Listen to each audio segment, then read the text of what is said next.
Have you ever looked at a cloud and suddenly realized it was smiling back at you? Or noticed an old tree watching you? A power outlet that always looks surprised?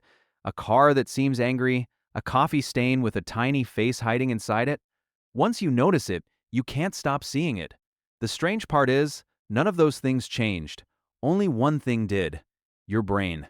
Why would your mind invent faces where no faces exist? Is it imagination? A trick of your eyes? Or is something much deeper happening before you're even aware of it? Because this isn't just about clouds, it's about how your brain builds reality itself. Most people think seeing works like a camera. The world appears, your eyes record it, your brain understands it, but that's almost the opposite of what really happens. Your brain is constantly making predictions. Long before you're consciously aware of what you're looking at, your brain is already asking, "What do I think this is?" Only afterward does it compare that prediction to the information coming from your eyes. You're not simply seeing the world. You're seeing your brain's best guess, updated millions of times every second. Out of every pattern your brain knows, one matters more than all the others: a human face. Think about how much information one face can give you.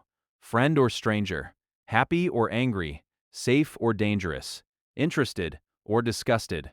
For thousands of generations, reading faces quickly wasn't just useful, it could mean surviving another day. So evolution didn't build a perfect face detector, it built an incredibly sensitive one that's willing to make mistakes, if it means never missing a real face. Psychologists call this pareidolia.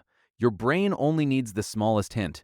Two dark shapes above another shape, roughly symmetrical. That's enough. Clouds, toast, rock formations, coffee foam, tree bark, the front of a car. None of them are trying to look human. Your brain simply completes the pattern before you've even realized there was one. It's a little like autocomplete, only instead of finishing sentences, your brain finishes reality. Here's something remarkable. You never experience the moment before the face appears. By the time you're aware of it, your brain has already decided. That's why the face feels obvious.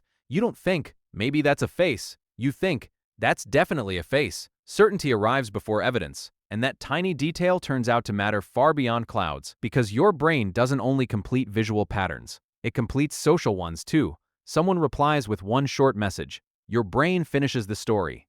They're upset. A friend walks past without smiling.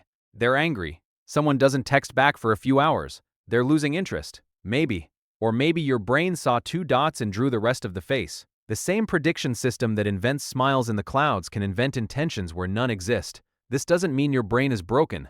It's doing exactly what it evolved to do. Prediction is faster than certainty, and most of the time that's incredibly useful. Without prediction, you couldn't recognize familiar people instantly. You couldn't read emotions. You couldn't navigate a busy street. Your brain would have to analyze everything from the beginning, every single second. Prediction makes life possible, but it also reminds us of something important. The first story your mind tells isn't always the true one. The next time you see a face in the clouds, don't try to stop yourself. Smile. You're watching one of the oldest systems in your brain, quietly trying to make sense of a complicated world. Just remember, your eyes don't simply collect reality, your brain finishes it. Sometimes beautifully, sometimes incorrectly. The skill isn't learning to stop your brain from completing patterns. It's learning to ask, "Did I actually see this, or did my mind finish the picture for me?" Because sometimes the face really is only a cloud, and sometimes the story you believed about another person was only a pattern your brain completed too. If this changed the way you see the world, subscribe to Ember and Oak. Every week we uncover another hidden mechanism quietly shaping the way you think, feel, and experience reality. Growing roots before branches.